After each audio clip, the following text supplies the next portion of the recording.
Well, I met Jason here a year ago, and after hearing his speech on finance, I went and saw him, and we were going through refinancing my mortgage.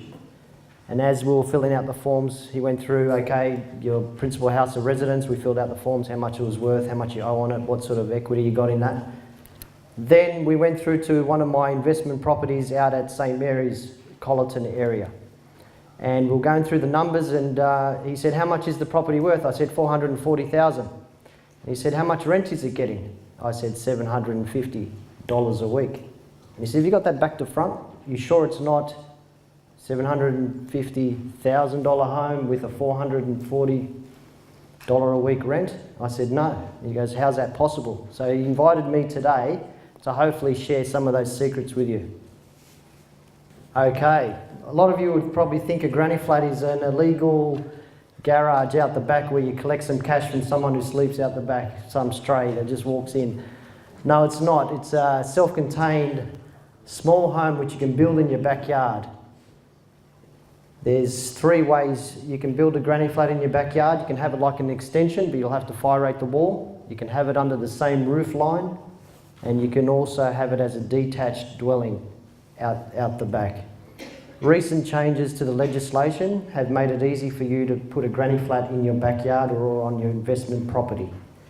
Now, you can get that done with a fast 10-day approval through a compliant development, or you can go through a DA. Okay, this could be a solution for you. So basically, property investors can use granny flats. You could use them as a teenage retreat, newlyweds, mums and dads, grandparents out the back if you want to bring them close to you, if they want to downsize from their existing homes, and couples. What is required? So let's go through what's required when you are looking to build a granny flat on your investment property or in your backyard. It must be no more than 60 square metres. You must have a block more than 450 square metres, must be more than 12 metres frontage. There's certain setbacks, such as 3 metres off the back fence, 900 off the side fence. You're only allowed to build 1 granny flat on each property, and it has to have an existing house on the property. You cannot subdivide. It must comply with the local LEP. Must obviously meet the building code, and also you can either do it through a DA, through council, or through a CDC, which is a compliant development. The assessment process, whether you can do a CDC, which is a compliant development, versus a DA. So once we get the documentations, you look through your 149 planning certificate that you can get from your council, and if it says compliant development may be carried out on your property, that means that you can do, in most cases, a 10-day approval. So if you've got a flood zone and it's only minor, you can do a 10-day approval. If you've got a bushfire and it's minor, you just get a report, you can do a 10-day approval. And also if it meets the stormwater regulations. If they are major or it does not say you can do a compliant development, don't worry, you can still do a DA. It's not the end of the world. You can still make some money. What are the advantages of building a granny flat on your existing property or an investment property? You can pay off your granny flat in about 5 to 7 years. It increases the value of your property. You want to maximise the return on investment or your returns on every square metre of your property with that empty space in your backyard. So we don't like cutting grass, and you could throw a granny flat out the back and you'd probably earn some big money. I'll go through some numbers shortly. Create more living space. So teenage retreat is an example, a games room. You can turn your negatively geared property into a positively geared property. Use self-managed super fund, as Frank mentioned before, and also fast construction, so you can get some income very quickly. Let's go through some numbers and see what the big fuss is. positive returns of over 20%. So if you build a granny flat, let's say $100,000. Rental income in the inner west is about 420, which is about 21% return on investment on your granny flat.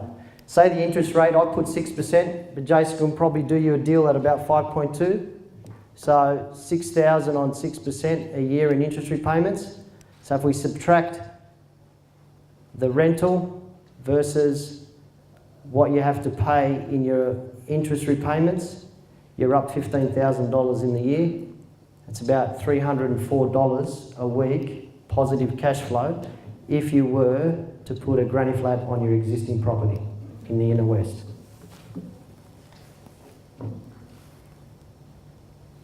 What can you expect from a granny flat in Sydney?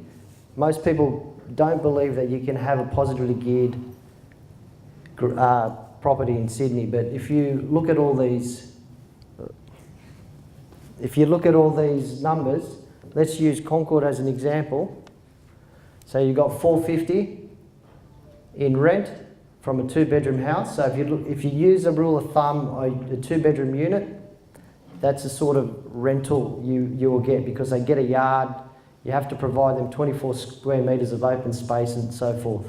So if you look down, it's an average of about $420 in rent across Sydney, which is a massive $1,600 in extra money you can earn a month. Let's do a little exercise. I had two brothers. One bought an investment property in the inner west, and the other one bought a property out west in St. Mary's area. Mr. Inner West, he bought a property for $850, did some renos, total investment of $900. Oh, wrong one. Total investment of $900. Interest repayments of about $54,000 a year. He rented out for $630 because it was a bit old. And then we are out of pocket, or he was out of pocket of $404.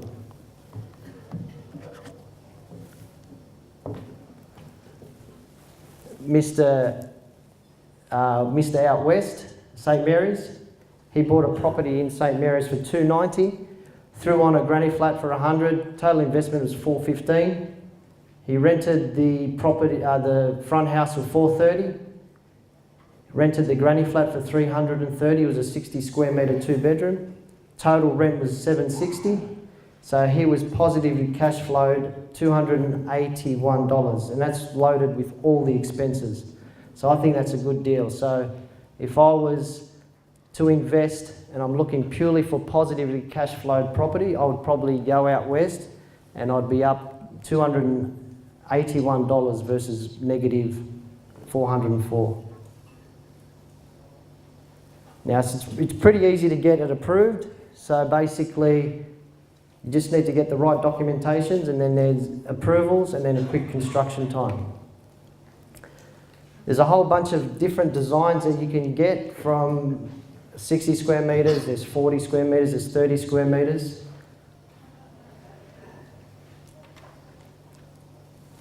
And that's what they look like. So basically, they come in all shapes and sizes. They come with brick.